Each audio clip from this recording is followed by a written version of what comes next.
Hi, everyone, and welcome to Hiring Hacks Presents Resume Workshop.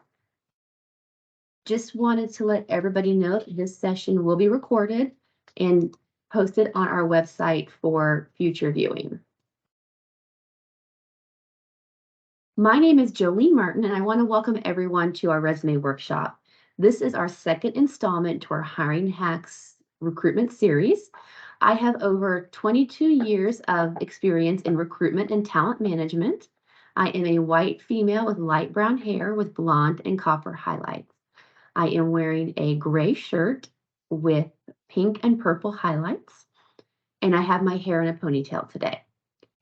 Some housekeeping tips for today's session. You will notice that I have enabled closed captioning. If you'd like to turn them on, you can do so by clicking on the More button on the bottom right of your screen and click on the captions, and then click on Show Captions to turn them on.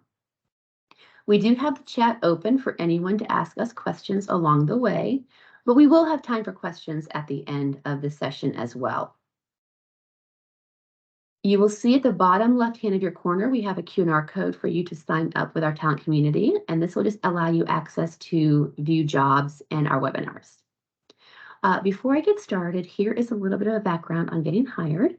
We are a talent solutions company that focuses on the intersectionality of diversity. Our mission is to connect underserved and underrepresented talent to inclusive employers.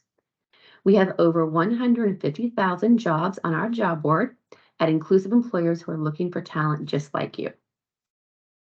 If you are looking for resources to help aid you in your job search and haven't already been to our website, I encourage you to browse through our job board. All right, so let's get started with the presentation. So what is a resume? A resume is the very first opportunity that you are going to have to make an impression with a future employer. It is a summary of your professional experience and a way to highlight your career, highlight your career's skills and accomplishments. But it should include more than just your work experience. You should also include your education, certifications, affiliations, organizations you belong to, and any volunteer work that might be applicable to the position that you're applying for. There are 3 different resume styles that you can choose from. They are chronological, functional, and combination. And we will go over each role or each resume style further on in the webinar. So the chronological time-based resume, this is preferred. This is the resume that is preferred by employers. And it is because lists the jobs in reverse chronological order. So your most recent position is first, and then it kind of goes down from there. And it describes your work experience and accomplishments. Recruiters and managers like this best because it is an easy format to follow and it has a logical flow. And it is compatible with ATS systems. When should you use a chronological resume? When you're experienced and seeking a similar role to what you have now. It gives employers the opportunity to see your work history and shows that you are already in the career of your choice. And it shows that your skills are current. It also shows a steady career track and where employers can easily see that you have grown in your career by taking on additional responsibilities. When should you consider another format? You might want to consider another format when you've had multiple jobs in a short period of time. And that's due to a lot of things. With right now, with coming out of COVID, a lot of people have had to quit a job to take care of a family member. Maybe haven't found something that they're looking for. So it's not uncommon for someone to have multiple positions right now. When you have changed career tracks or if you want to change career tracks. All right, everyone. So we're going to go ahead and go on with the pros and cons of the chronological resume. So the pros is it is the preferred format for recruiters and hiring managers.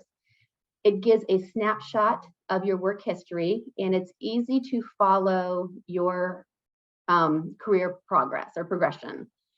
The cons are gaps in employment are easier to spot.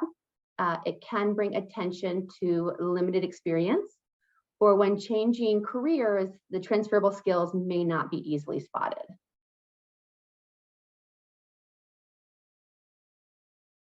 So the functional-based resume. This resume is the grouping of your skills and accomplishments into one or more category. And as you can see, it's a little bit different. It talks about the summary, and then you have the relevant skills block, and then you have a smaller block for your professional experience, and then you have an education section. So when should you use the functional-based resume? When you are a recent graduate, you may not have a lot of experience in the working industry, but what you will have accomplished over the course of your college career is developing a set of skills that could be very applicable to an employer. So this could be a good resume for you to use in that setting. As we talked about before with the chronological set, if you have a work history, whether you have had to change jobs for multiple reasons, this could be a good position for that. If you've been out of work for a little while and you're getting back into the workforce, this could be another position for that. And also if your experience or your skill set matches the career choice that you want to make in your next position. So what are the pros and cons for the functional resume? The pros are it focuses on skills and abilities. It is a great resume to use to highlight examples of work and tasks. It is effective for a career change, and it does hide gaps. Some of the cons for this are it lacks reference to a work timeline, so work history may not be easily spotted. Employers might think that you are hiding a gap in employment. It would not be ideal for leadership roles because it wouldn't outline your work history as a leader, and it would not be compatible with an ATS system. So the combination resume or format, this is a resume that combines both time and skills. It incorporates both features from the chronological and the functional resume. When to use a combination resume, this is another great resume if you are an entry-level job seeker, if you have a consistent job history, if you are re-entering the job market, or if you are looking to make a career change. This could be another resume in comparison to the functional. And as you can see from here in the summary, then the relevant work experience and the professional experience, those boxes are pretty similar in size, and then you have education right underneath that. The pros and cons for the combination resume. A positive is it can focus on a person's experience and skills, and a person's skills are backed up by employment history. The cons, it can be challenging to find a balance between experience and skills. And for this format to work, you have to have both the experience and the skills in order to make this work in this format. And it may not be the best format for new graduates, and it may not be compatible with your ATS system. Okay, so here is a visual for you to look at. There is no right or wrong decision. It is what format and what style is best for you. But you can see on all three resumes, they all start off with a summary of some sort. And then it deviates from there, whether on the chronological, it's experience, education, and relevant skills that has all the major information. Then the functional is flip-flopped. The skills is prevalent. And then you have education in a little bit of a smaller section and experience in a smaller section. And then combination resume, and you can see from here that resume, the blocks are pretty similar when it comes to skills and experience.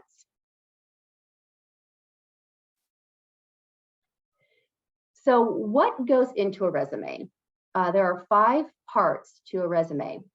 You need to have contact information, career statement and objective, summary qualifications, highlights, experience, and education. So let's talk about contact information first. This would be your name, and it should be bolded. It would be a great place to add color, and you want it to be in a little bit of a larger font because you want it to stand out. You do want to avoid nicknames for your resume.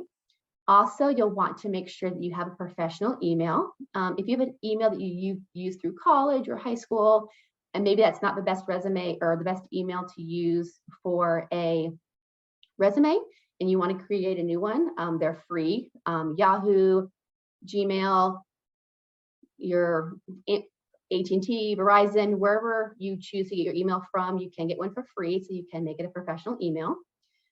Your city and state, you do not need to list your street address. In fact, I would encourage you not to. If you're going to put address, you just want to make sure it's city and state. Your phone number, make sure that you have, again, a professional voicemail that just says, hi, this is so-and-so. Please leave me your name and I'll get back with you. Your name, telephone number, and a brief message, and I'll get back with you. I know there are some out there that have music and can be kind of a little bit fun, but when you are reviewing or interviewing for jobs, you want to make sure that you do have a straightforward and professional voicemail. If you have a LinkedIn account, you want to make sure that you have your LinkedIn profile URL on your resume as well. If you don't have a LinkedIn, you can join us for our Hiring Hacks series that we'll have over the summer that talks about, again, resume writing, LinkedIn creation, and interview tips. And we'll have more information about that at a later date. We also have a career statement and objective on a resume. An objective is job specific, and the summary of the objective is job specific, and the career statement is outlining your experience as to why you'd be a good fit for that role. Summary of qualifications and highlights, that will include any kind of professional qualifications and skill summary. And then for your work experience, you want to list your work history, list your results and or accomplishments for each job, and then show progress in your current work history. Now, with your work, you want to make sure that you list your company name, the dates that you were employed there, the location, and again, just city and state or remote, and then your job title. And for education, you want to make sure that you have education and any kind of certifications that you've received. So a little bit more about objective versus summary statement. An objective is an introductory statement that is concise and tailored to the position that you're applying for. I have one here: to obtain a position within a company that allows room for growth. To obtain a cashier position with Abercrombie and Fitch is another one that would be an objective.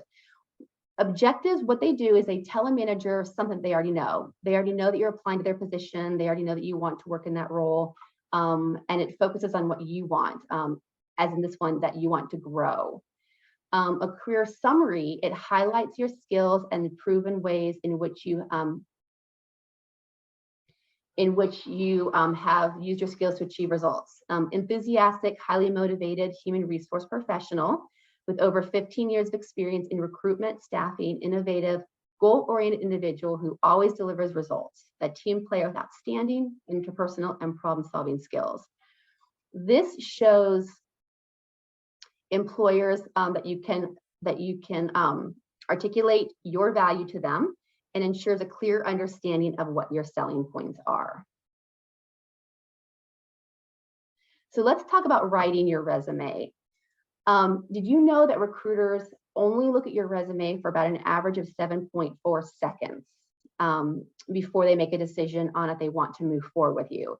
So let's talk about how we can get a resume to stand out.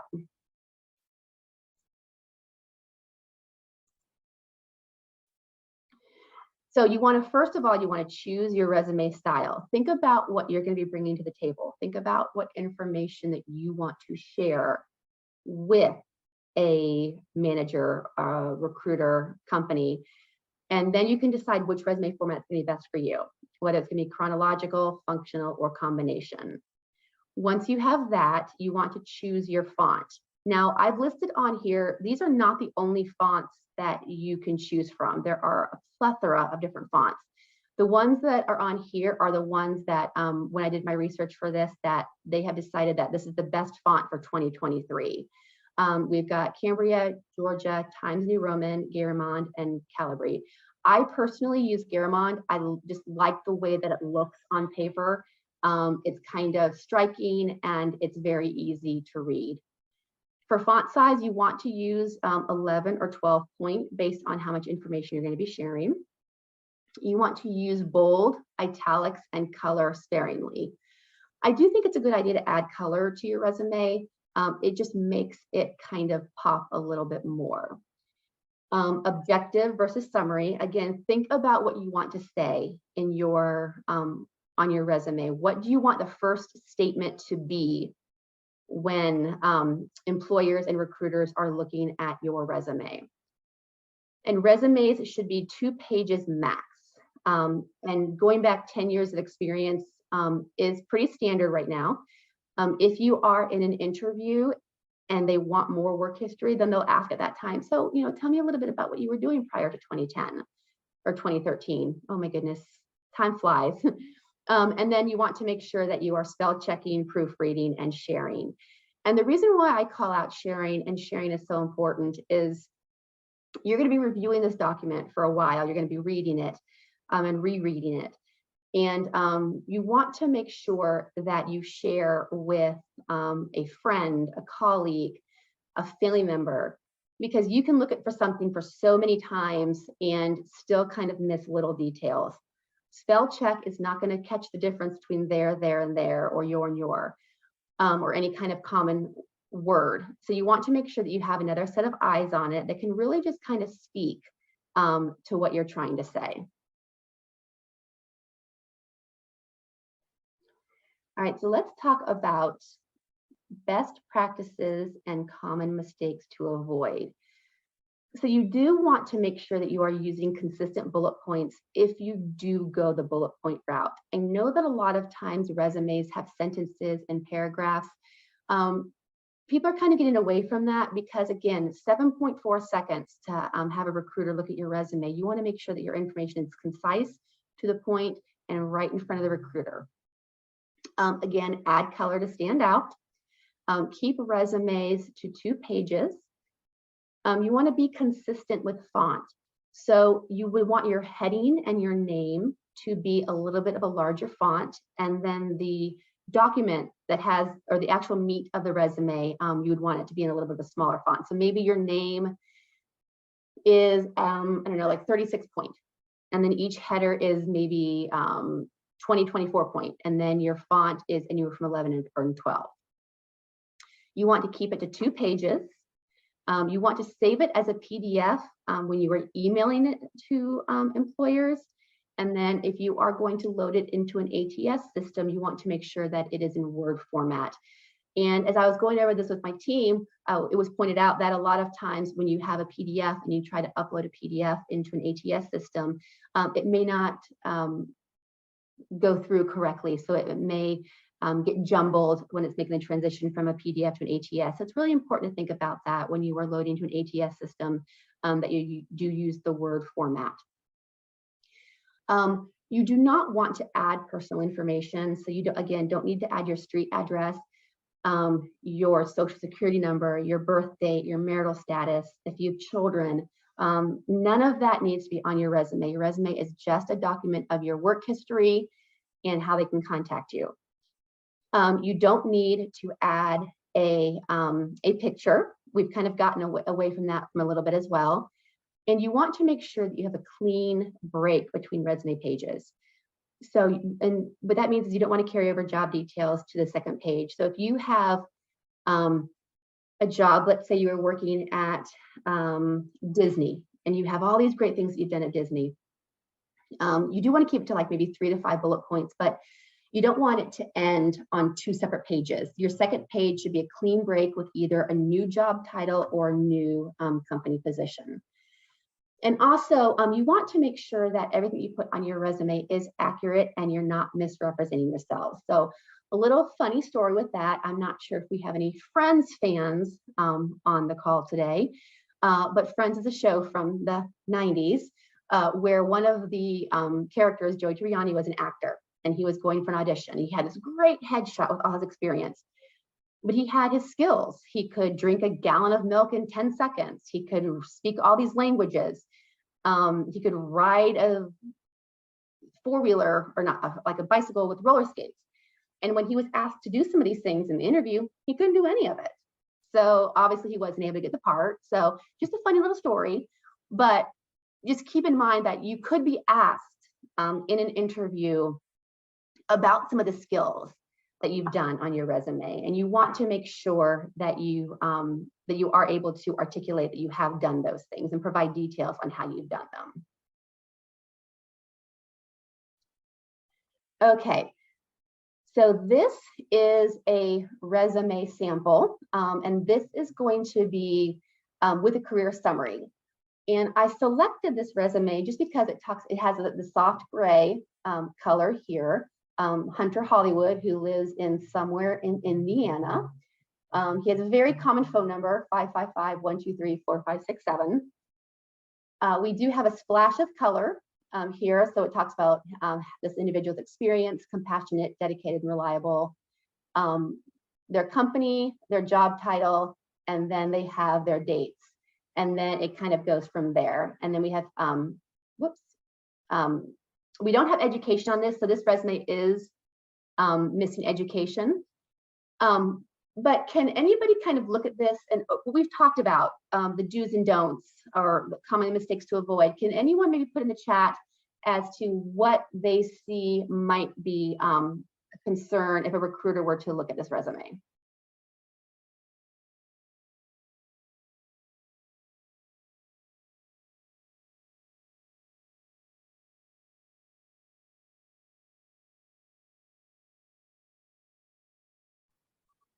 Okay, so one thing to kind of think about when you're looking at this, and I'm hoping that everybody can see it okay, is that the bullet points are a little bit different. Yes, that's right. The bullet points are not uniform. So as you can see here for the ops manager, they have the little circles here, but everything else has little squares. This could be a call out as to maybe this person didn't take enough time to proofread or didn't take enough time to have someone kind of look at it.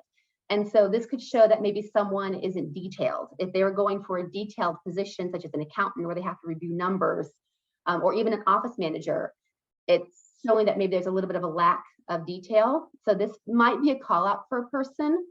Another thing too that we kind of didn't talk about is one of the things when you're emailing your resume in PDF, it's going to take care of any kind of words that are maybe different that might come up as spelling errors. And so you can see here we have QuickBooks, which is underlined in red. Now QuickBooks isn't misspelled, but because it's not recognized by Word, it's showing up as a misspelling.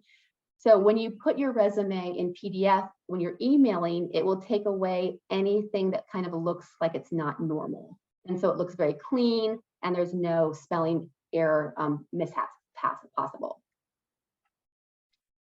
Okay, so let's move on to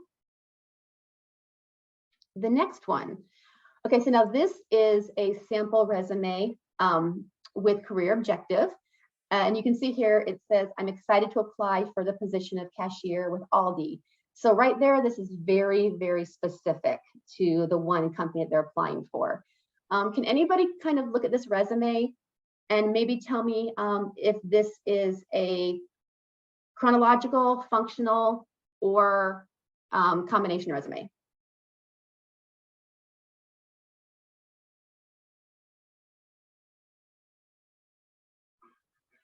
In the chat, I'm seeing combo. Okay, that's a great answer.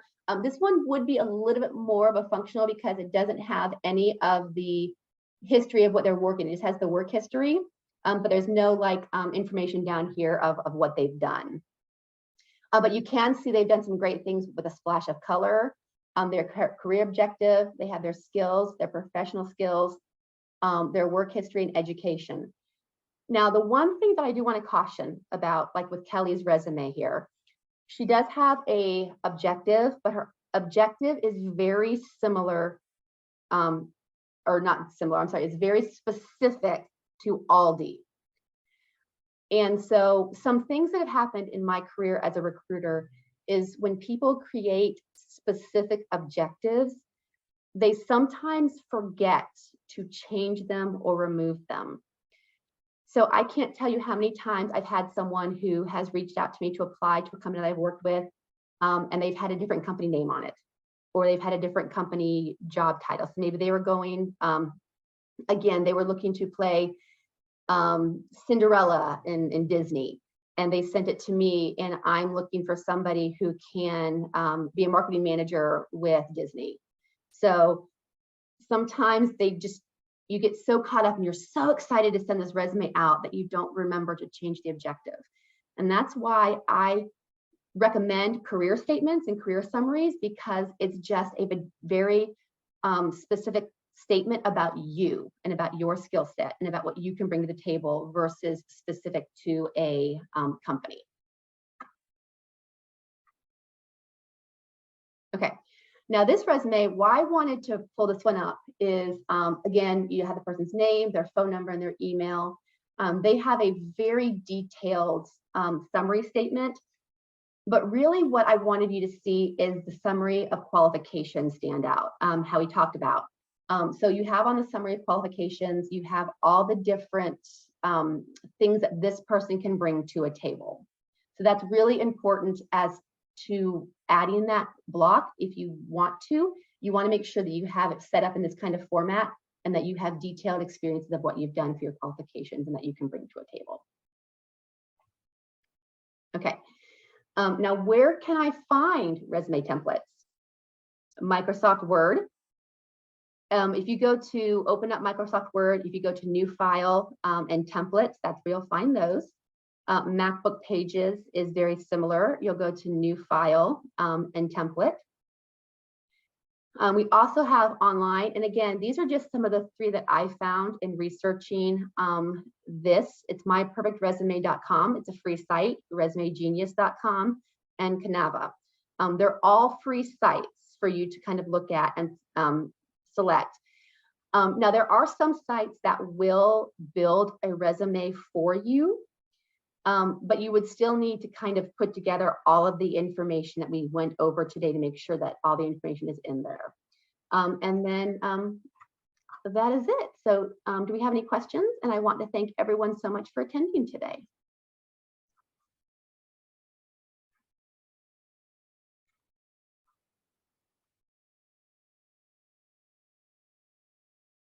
We'll give it a couple of minutes as they're probably generating questions in the chat.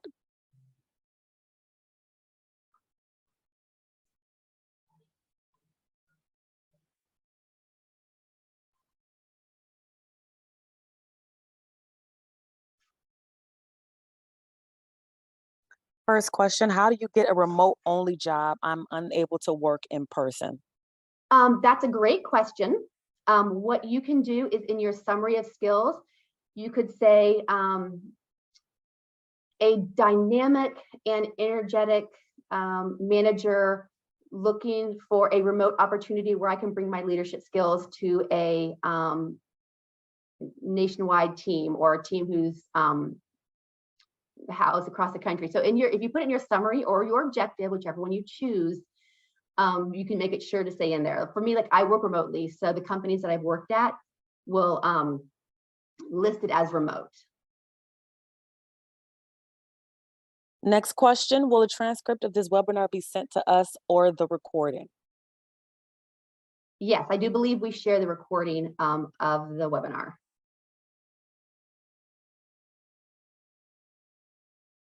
I saw some congratulations and thank you for the information in the chat as well.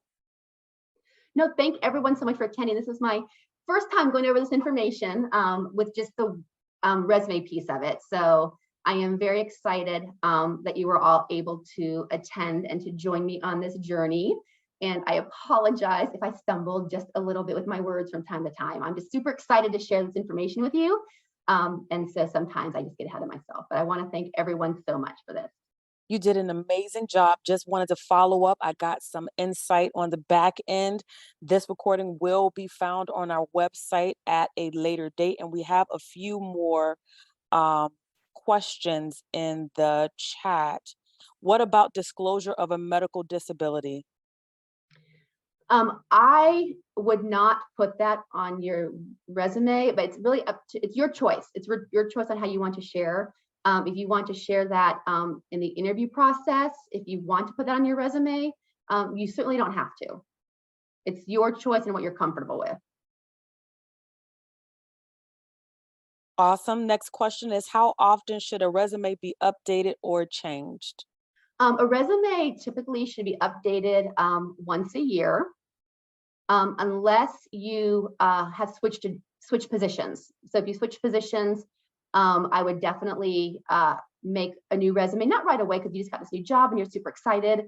But you just want to make sure that your resume is always current, because you just never know when things are going to pop up. You might have to relocate somewhere. The company might relocate. You just always want to have your resume. So whenever you have a new position, I would update your resume. Awesome sauce. We got a question about upcoming events.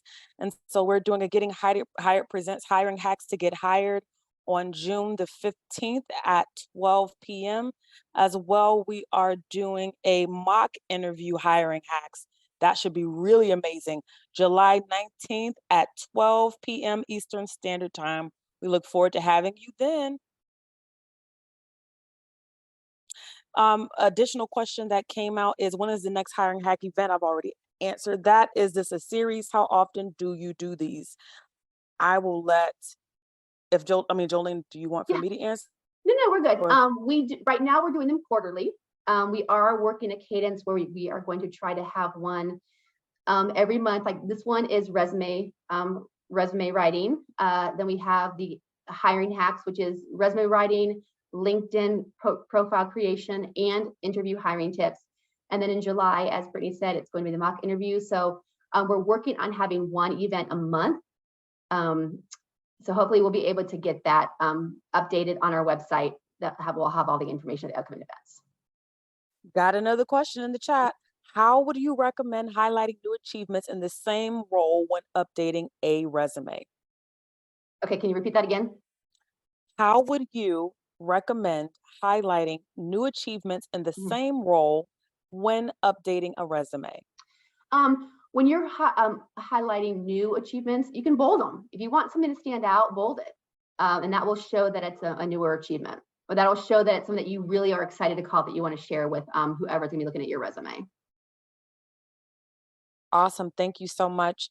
Also wanted to make mention that all of our upcoming events, as well as the hiring hack events, can be found on our website on the section entitled Getting Hired Events Calendar. Yes, and for those of you who are on the call today, again, thank you so much. And you can find me on LinkedIn. And if you have questions outside of this webinar, I am happy to respond to you. So you can find me on LinkedIn. And if you want to connect, or if you have questions following up after this.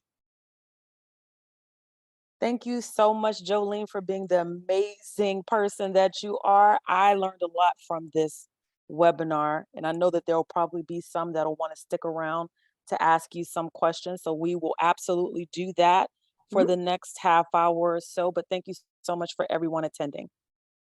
Thank you, everybody. Look forward to connecting with you soon.